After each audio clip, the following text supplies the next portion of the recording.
Hello guys, welcome back to my YouTube channel. In today's video, I'm going to show you how to change music in Instagram post. So if you want to change music in Instagram post, then first, make sure that you have an internet connection. After that, you need to open up your Instagram. Now go with the profile which is on the bottom right from the profile.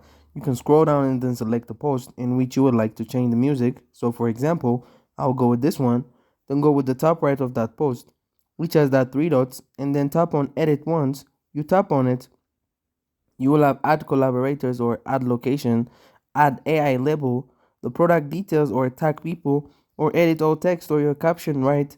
You will have all of those options, but you don't have an option to add music because once you have added your music, you won't be able to change your music.